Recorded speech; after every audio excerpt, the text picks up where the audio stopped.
días. Son las 6 de la mañana de este miércoles 16 de marzo de 2016. Esta es la hora de la verdad y estos temas y asuntos que trataremos en la grata compañía de ustedes durante las próximas horas. A La Habana llegaron al mismo tiempo, y es pura casualidad, el Zika y Enriquito Santos. Llegaron al mismo tiempo. La primera noticia es que en La Habana descubrieron el primer enfermo de Zika, luego la peste ya llegó a La Habana y al mismo tiempo llegó Enriquito Santos. ¿A qué va Enriquito Santos a La Habana?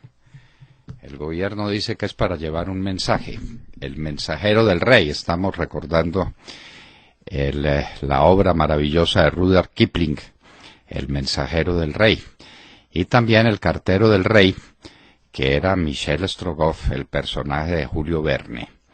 Entonces aquí también tenemos el mensajero del rey, que es Enriquito Santos. Enriquito Santos es el poder real. Él fue el que negoció con las FARC todo este asunto durante meses, sin que Colombia lo supiera, cuando Juan Manuel Santos decía a los cuatro vientos repetidamente que no había ninguna conversación de paz, cuando nos mentía, cuando nos engañaba de la manera más descarada y más infame. Enriquito Santos estaba reunido con sus amigos de las FARC, porque han sido amigos toda la vida, lo mismo que fue amigo de Bate Mancayón, lo mismo fue amigo de todos estos bandidos, y entonces está discutiendo con ellos el porvenir de todos nosotros.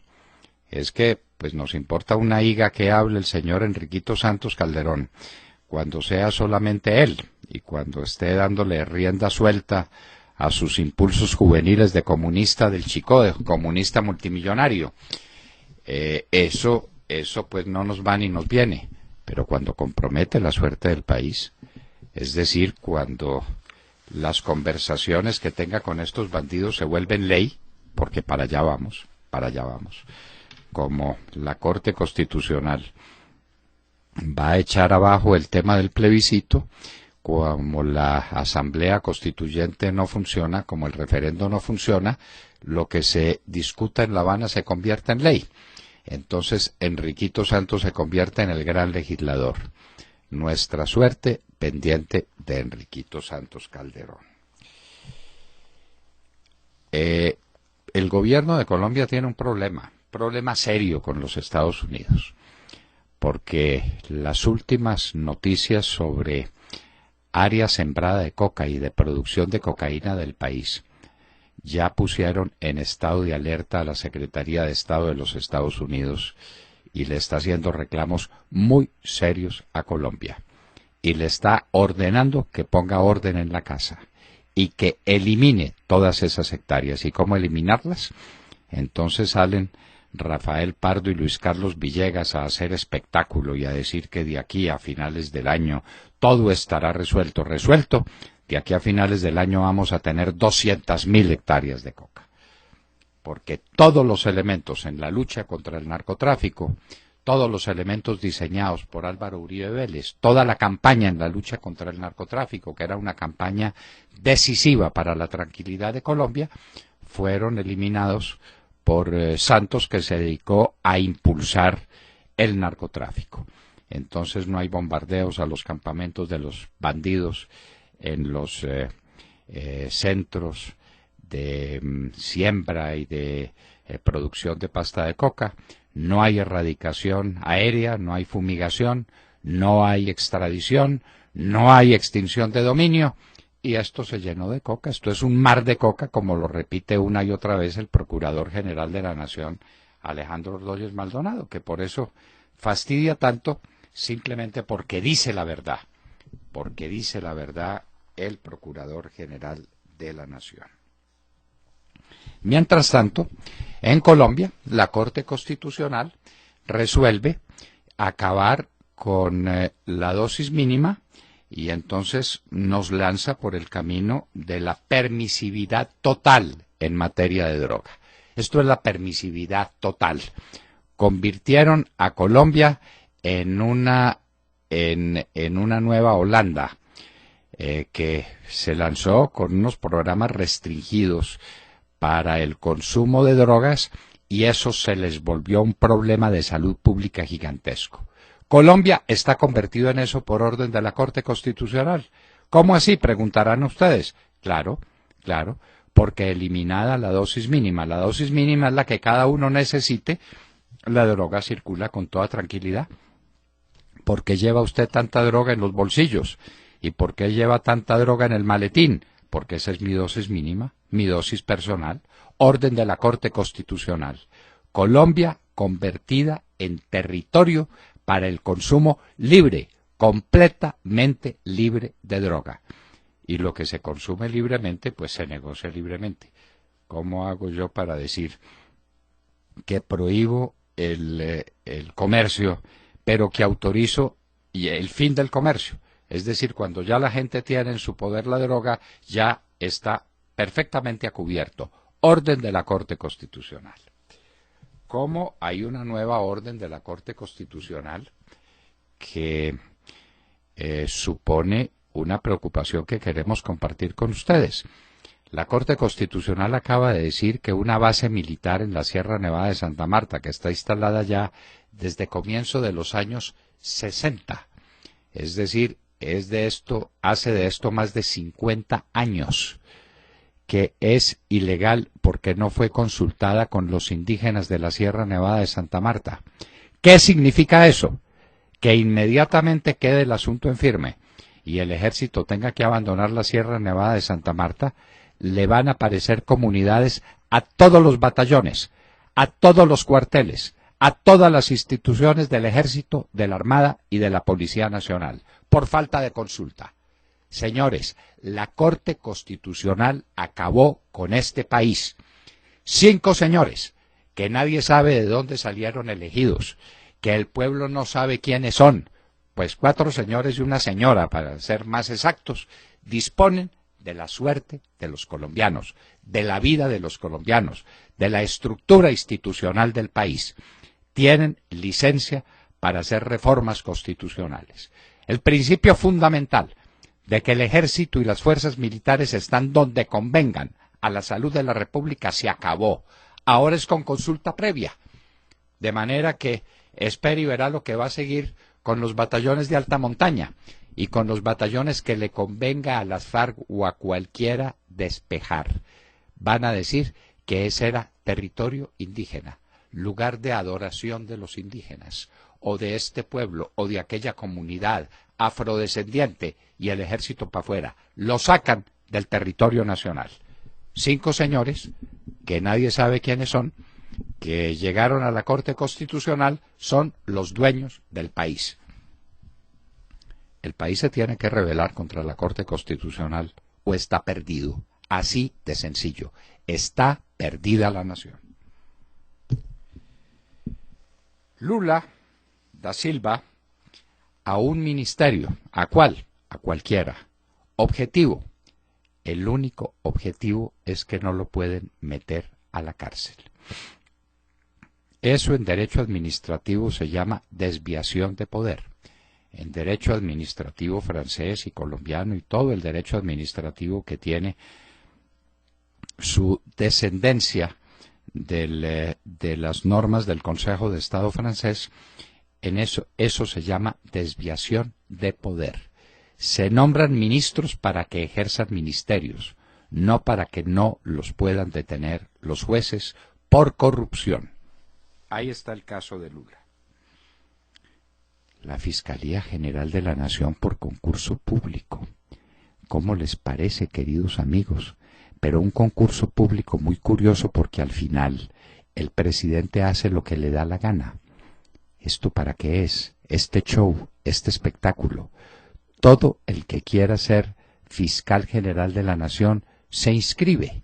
Hay que darle un espacio a la gente para que se inscriba. Eso tomará por lo menos un mes. Y otro mes para examinar 10.000, 20.000 o 50.000 hojas de vida que se presenten, porque imagínense la cantidad de gente que se quiere ganar 25 millones de pesos y ser el dueño del país y contratar a sus amantes o conocidas con contratos multimillonarios. Pues todo el mundo quiere eso. Entonces, mientras estudian 20.000 o 30.000 hojas de vida y al final el presidente se reserva el derecho de poner en la terna a quien le da la gana. Esto no es un espectáculo grotesco, esto no es jugar con el país. ¿Qué es lo que quieren? Dejar al vicefiscal un buen rato ahí. ¿Con qué propósito? ¿Será con el propósito, por ejemplo, de enderezarle el camino a Natalia Springer? La revista Semana, esto pues no es de fuentes uribistas, la revista esta semana está recordando que Natalia Springer ha incumplido los plazos que tenía para la presentación de unos trabajos que nadie sabe cuáles son, porque son confidenciales, son secretos, son un asunto entre ella y el fiscal, solo que ese asuntico lo pagamos todos los colombianos. Lo pagamos con nuestros recursos, con nuestros impuestos, miles de millones de pesos, un asunto privado y personal entre Natalia Springer y el fiscal. ¿Habráse visto mayor desvergüenza? Aprobada venta de las acciones que tenía las empresas públicas o que tiene todavía las empresas públicas de Medellín en Isagen. En buena hora, el Consejo de Medellín, por muy estrecho margen, 12-9, aprobó la venta de esas acciones. Quedarse en Isagen era una trampa para que el minoritario quedara a disposición de unos mayoritarios que hagan lo que les dé la gana con Isagen, que es lo que van a hacer. A ellos les importa una higa el desarrollo energético del país, el futuro energético de Colombia. Lo que les interesa es su negocio, su rentabilidad. Eso es un fondo. Lo que hicieron con Isagen es prácticamente un acto de traición a la patria. Por fortuna, las empresas públicas de Medellín logran salirse de ese nudo y rescatar 1.5 billones de pesos que, bien aplicados, hacen maravillas en Medellín y en Antioquia y en el país. ¿Y qué va a pasar con la plática que tiene la empresa de energía de Bogotá? ¿Lo aprobará el Consejo de Bogotá o se van a quedar ahí de infinitos minoritarios, de unos mayoritarios que no se saben quiénes son, ni qué quieren, ni cómo van a manejar Isagen? Lo de Isagen es una tragedia nacional. El supermartes electoral en los Estados Unidos produjo unos resultados concluyentes, nos parece. En el lado republicano, Donald Trump es inatajable. Él y Hillary Clinton derrotaron a todos sus opositores en el estado de la Florida. Tuvieron varias otras victorias en otros estados y son virtualmente los candidatos de los respectivos partidos. Donald Trump del Partido Republicano, Hillary Clinton del Partido Demócrata. Los Estados Unidos, la gente de los Estados Unidos no va a encontrar palo de donde ahorcarse. ¿Cómo es posible que una nación tan importante, con gente tan significativa en todos los órdenes, donde está reunido lo mejor del pensamiento, de la ciencia, del desarrollo económico del mundo, tenga por candidatos presidenciales un par de personas tan cuestionables y tan mediocres, para decirlo con toda franqueza? John Calzones y sus 200.000 millones de pesos. Él no se ha enriquecido ilícitamente y no hay ninguna posibilidad de hacer extinción de dominio, porque la ley de extinción de dominio la acabaron. No se parece en nada a la que redactamos. Según la ley de extinción de dominio original, la del año 2002, el que no sepa explicar el origen de los bienes y justificarlo, los pierde. Pues ahora John Calzones, vendiendo brasieres y calzones para mujer, consiguió una fortuna de 200.000 millones de pesos. Vaya, vaya, diría el más inocente. Debate en el Senado sobre Conejo. Como le hicieron debate a Luis Carlos Villegas, ministro de Defensa, salió con el cuento más grotesco que ustedes se puedan imaginar, que es que en Conejo el gobierno de Colombia no tuvo ninguna responsabilidad porque los que violaron la ley fueron los de las FARC. Las FARC fueron los que cometieron todas las equivocaciones y por eso el gobierno los va a denunciar ante los organismos internacionales. Hágame el favor, es para soltar la carcajada. A las FARC, a las que se las puede y debe acusar por la muerte de centenares de miles de colombianos, por secuestros innumerables, por el secuestro de miles, decenas de miles de niños colombianos para convertirlos en esclavos, por la siembra de minas antipersonas, por las bombas, por los asesinatos, lo que les va a preocupar una denuncia internacional por haber violado la ley en Conejo. Pero por favor, doctor Luis Carlos Villegas, pero no irrespete la inteligencia de los colombianos. ¿No fue usted, el gobierno, el que llevó a Conejo a estos bandidos de las FARC? ¿No fue usted el que lo ordenó que el jet y los helicópteros se desplazaran desde La Habana para entregarlos allá? ¿No fue usted el que ordenó que el ejército de Colombia se retirara del área y dejara que estos bandidos hicieran lo que les viniera en gana? ¿No fue usted el que le ordenó a la policía que no arrimara las narices por Conejo? ¿No fue usted el que les permitió a 300 guerrilleros llegar hasta Conejo cuando les dio la gana y como les dio la gana? Pero los que violan la ley son ellos. Válganos Dios, señor ministro, válganos Dios. El consumo de energía creció 4.4% en febrero. Y ahora, en los ahorros del 5%, pues no se llega al 5%. Están en el 4% y en el 3.8%. ¿Será esa la disculpa que está buscando Juanpa para decir que la culpa del apagón la tenemos los colombianos que no ahorramos y no él, que en 5 años de gobierno no hizo nada, absolutamente nada, para defendernos de lo que está pasando? Al mismo tiempo, noticias vinculadas con el tema energético. La producción de petróleo cayó cerca de 50.000 barriles por día. Comparado la producción de febrero con la de febrero del año pasado, cayó 7% la producción de petróleo. Y cayó la producción de gas. Luego no tenemos petróleo, no tenemos gas.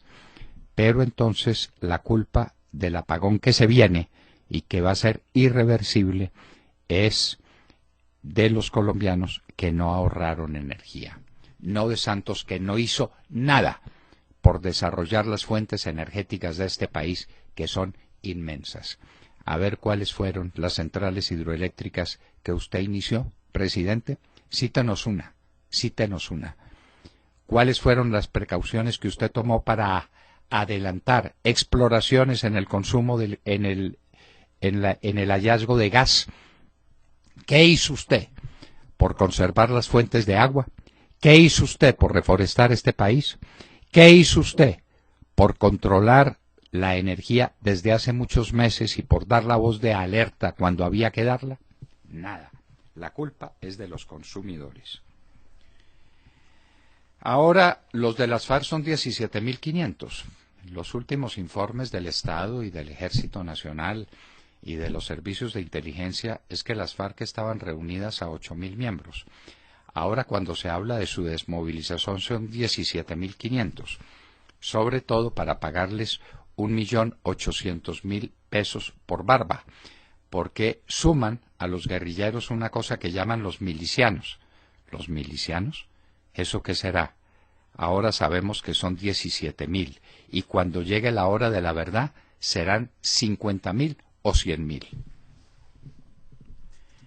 La valorización en Bogotá. Es que aquí sobran pues los temas para tratar y temas gravísimos. Un verdadero atraco del IDU y de la alcaldía de Bogotá a la ciudad. Oigan esta cifra. En 10 años, 137 obras fueron pagadas por ustedes, gente de Bogotá que nos escucha. La pagaron, la obra, 137, y no fueron ejecutadas. En el último tiempo, desde el 2013 hasta acá, hay 11 obras contratadas, pagadas por ustedes. Han entregado una. ¿Qué pasa con las otras 10? Permisos ambientales. Diseños técnicos. falta de financiación, es decir, que se robaron la plata de ustedes. Eso solamente sería una razón para marchar el 2 de abril. Es que todo esto que les estoy contando son razones para que el 2 de abril nos volquemos sobre las calles de todas las ciudades de Colombia a protestar, porque nos arruinaron, nos quebraron, estropearon la nación, se robaron la mayor bonanza económica que el país tuvo en toda su historia. Y ahora se roban hasta la valorización.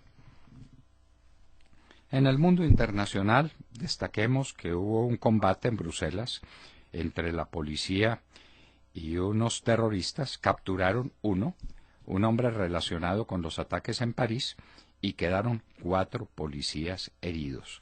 4 policías por un detenido. Rusia retiró definitivamente sus aviones de Siria. Bashar se quedó solo. ¿Qué sigue para Siria?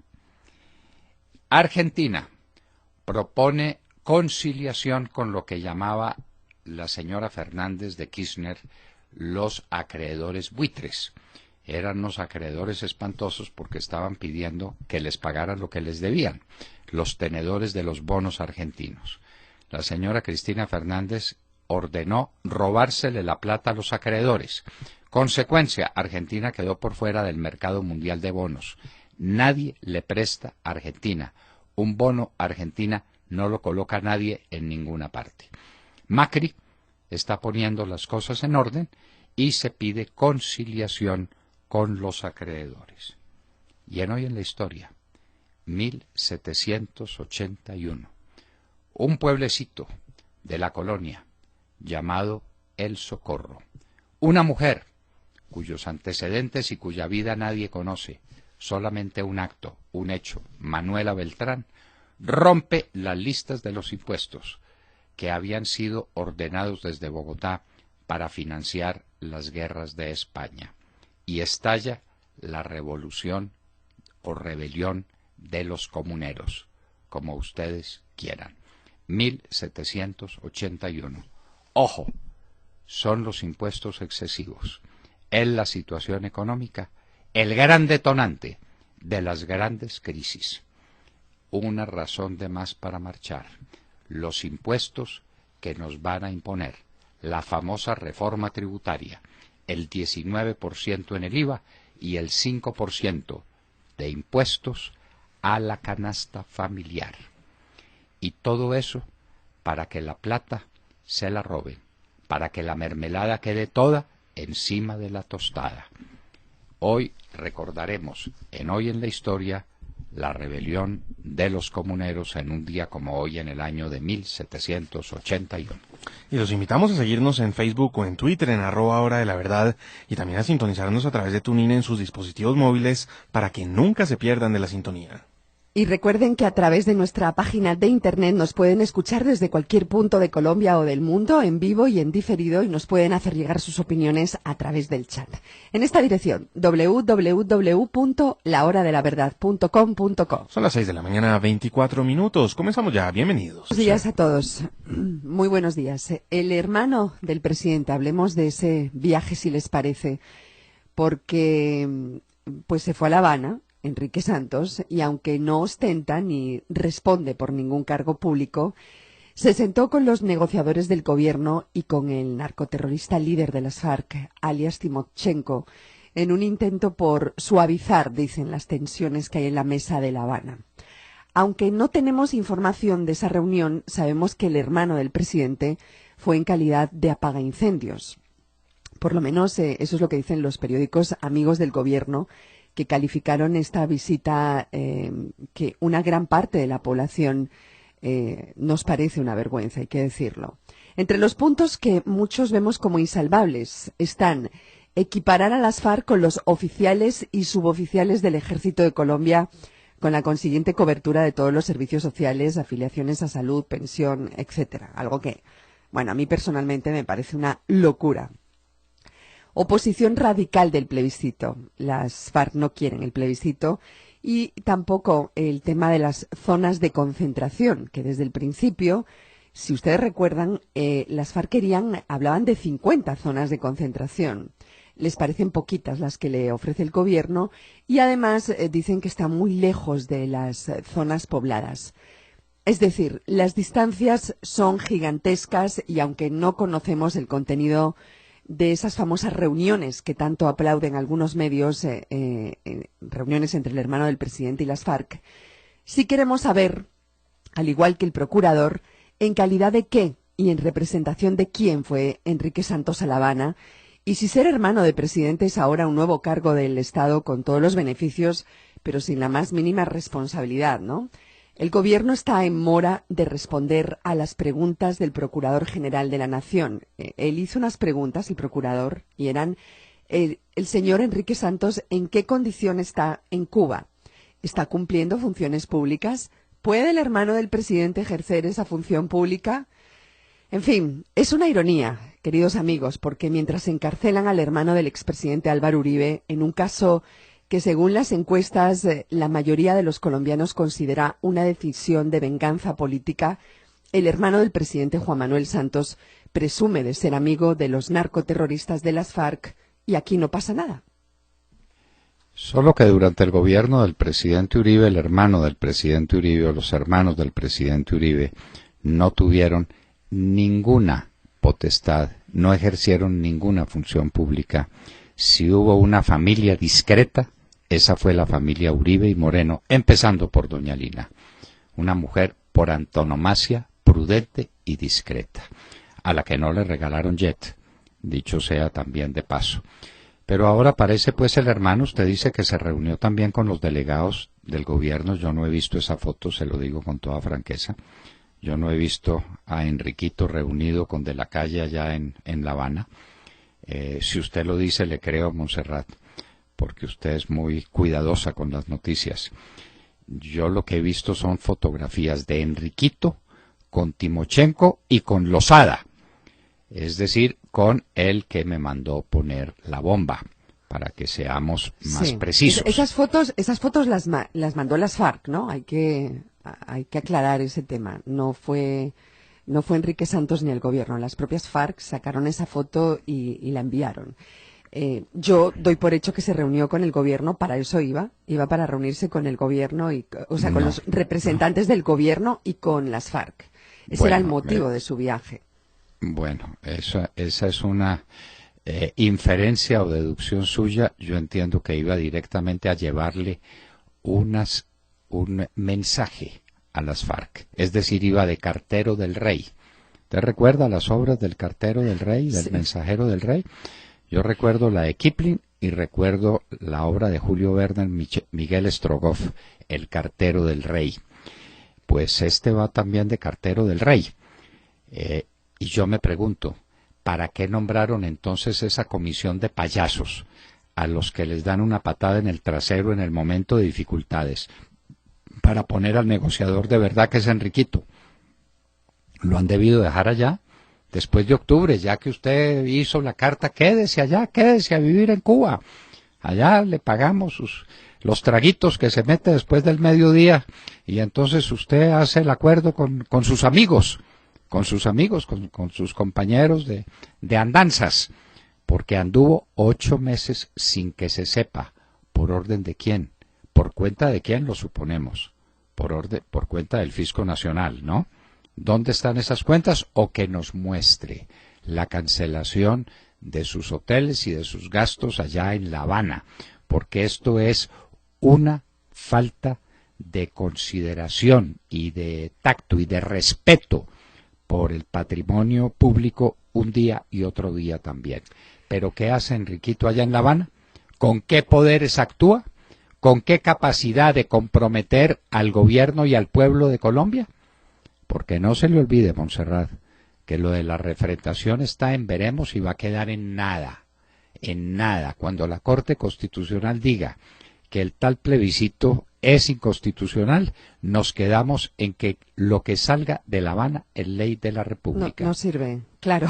Sí. Luego, mire, pongámosle un poco de humor para cerrar esta noticia. Dice un oyente que firma como Roberto Andrade y dice, los hermanos Castro, los hermanos Santos. Eso se pregunta este oyente. Bueno. De hermanos a hermanos. de hermanos a hermanos. Qué inteligente esa observación, ¿no? Definitivamente sí. Nuestros oyentes son una maravilla. Los hermanos Castro en La Habana y los hermanos Santos también. Porque está Juan Manuel mandando a su hermano Enriquito a que le arregle los problemas que de la calle no supo arreglar. Entonces, de la calle fuera, de ahí, perro, hágase a un lado, que aquí viene el de verdad. Que aquí viene el hombre que sí tiene todos los poderes y que tiene la capacidad que usted no tiene para cumplir su deber. Y de la calle es tan bajo que no renuncia. ¿Ah? Es que eso sí es tener falta de respeto, falta de autoestima. Que a uno le pongan por encima a otro, al hermano del presidente, y que uno, como dicen por ahí los muchachos, se aguanta el varillazo. Pero aquí todos aguantan todo, con tal de seguir figurando y con tal de seguir manteniendo sus aspiraciones a la presidencia de la República, que es lo único que le interesa al señor de la calle. Ay, Dios mío, pobre país este. En este momento, en manos de Enriquito, de Big Brother, en los hermanos Castro y los hermanos Santos. William Calderón. Doctor Londoño, buenos días Colombia, gracias por invitarnos a sus hogares y a sus vehículos. Hoy es miércoles 16 de marzo del año 16, son las 6:35 de la mañana. El inefable sargento García, el estadista salamineño Luis Carlos Villegas, quien oficia como el indefenso ministro, ahora se vino con el cuento de responsabilizar a los camaradas del presidente bolivariano Juanpa del Conejo en La Guajira.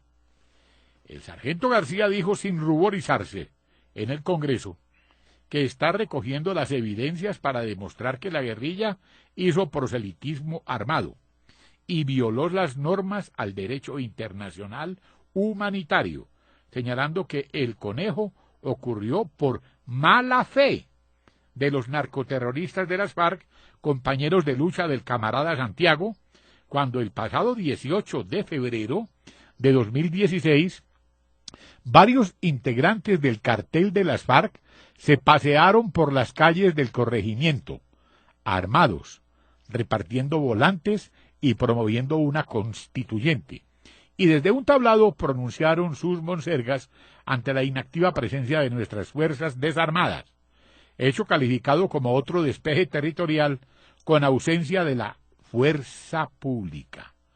A la redonda, con la complicidad de la Cruz Roja Internacional y del sátrapa Juanpa, cuando permitió que el narcoterrorismo permaneciera a sus anchas por más de 11 horas, sacrificaran 11 novillos para alimentar 300 criminales. Doctor Londoño, apague y vámonos. Esto da risa. Una denuncia internacional. ¿Que nos conegió quién? ¿El sargento García se le adelantó a Poncio Pilatos? Parece, pues. ¿Cómo le parece el chiste? El chiste. El gobierno los trajo a Valledupar. Claro. Los alojó en el Hotel Sonesta. Se los llevó después en helicóptero, obviamente con los emblemas de la Cruz Roja, que es la gran alcahueta de los bandidos ahora. ¡Cómplice! Muy bien. Los dejó en el Conejo. Después se los volvió a llevar para La Habana. Dejaron llegar 300 guerrilleros al Conejo porque al ejército le dieron orden de despejar. Le dieron orden a la policía para que no interviniera. Pero ahora, en el momento del debate en el Parlamento, la culpa es de las FARC. Qué cosa tan cómica, ¿no? Pero esto está uno morirse de risa. Bueno, muy bien.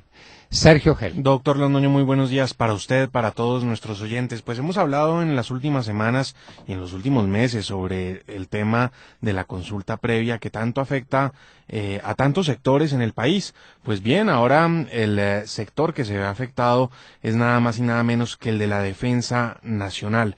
Esto en razón a que la Corte Constitucional le ordenó al Ministerio de Defensa consultar con las comunidades indígenas de la Sierra Nevada de Santa Marta si están de acuerdo o no con la presencia del batallón de artillería La Popa 2 del Ejército Nacional en el Cerro El Alguacil, precisamente allá en la Sierra Nevada de Santa Marta. Según la Corte Constitucional, en una sentencia en la que se sienta un antecedente, un precedente bastante complejo y que hay que mirar con mucho cuidado cómo o cuáles van a ser sus efectos a futuro a raíz del pronunciamiento que allí se hace, pues en ese pronunciamiento la Corte advierte que la construcción de ese batallón militar afectó los derechos de la comunidad indígena por no haberse realizado la consulta previa para saber si la comunidad estaba de acuerdo o no con la construcción de dicho batallón. Hay que recordar que el Ejército Nacional hace presencia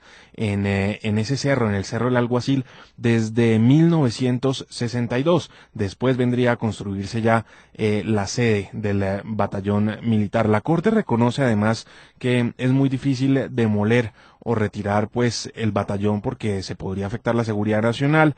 Desde ahí se adelantan operaciones militares, se monitorea el espacio aéreo, pero sí obliga al ejército a realizar una concertación. Desde el lado de los indígenas no parece haber mucho ánimo de concertar. Ellos lo que quieren es que el batallón sea retirado, se vaya de allá. Para ellos el Cerro del Alguacil es un cerro sagrado y dicen los indígenas pues que el ejército y el Ministerio de Defensa Nacional, a través de la Brigada 10ª de Valledupar y el batallón La Popa, pues están violando precisamente sus raíces ancestrales y culturales. Tremendo antecedente el que se sienta en el país, pues ya ni el ejército puede operar sin hacer consulta previa y el problema que está de por medio es la seguridad nacional. Seguridad nacional que queda en vilo precisamente por la consulta previa. La seguridad nacional, de aquí en adelante todos los batallones de alta montaña, todos los batallones en zonas selváticas, en zonas difíciles del país, van a necesitar consulta. ¿Cómo les parece a ustedes la ridiculez de la Corte Constitucional? Pero ellos no son ridículos, ellos son perversos. Ellos calculan que con esto despejan el país de militares. No lo despejan de bandidos, no, lo despejan de militares, de policías, de miembros de la Armada Nacional, es decir, de militares. La Armada es parte de las fuerzas militares. Los despejan y entonces cuando se quiera construir un aeropuerto militar de emergencia hay que empezar por preguntarle a los indígenas y por preguntarle a los negros y por preguntarle a las comunidades si quieren que se construya una base militar, un aeropuerto, un batallón. Allá nos llevó esta Corte Constitucional. ¿Quién dijo que eso es obligatorio? ¿Quién dijo, por encima del mandato constitucional, de que las fuerzas militares están instituidas en la República para defender la vida, honra y bienes de los colombianos en todos los lugares de la República, no en los lugares en que le dé la gana a la Corte Constitucional? La Corte Constitucional, que es una permanente constructora de golpes de Estado. Todos los días dan un golpe de Estado y les importa un pito, les importa una higa. Algún día habrá que poner en cintura a estos golpistas. Y en un minuto estaremos desde los Estados Unidos con Óscar Iván Zuluaga, exministro, excandidato a la presidencia de la República, triunfador en esas elecciones en cuanto se las considere limpias, y director del Centro Democrático. Estará en un minuto con nosotros desde los Estados Unidos. Son las 6:42 a.m.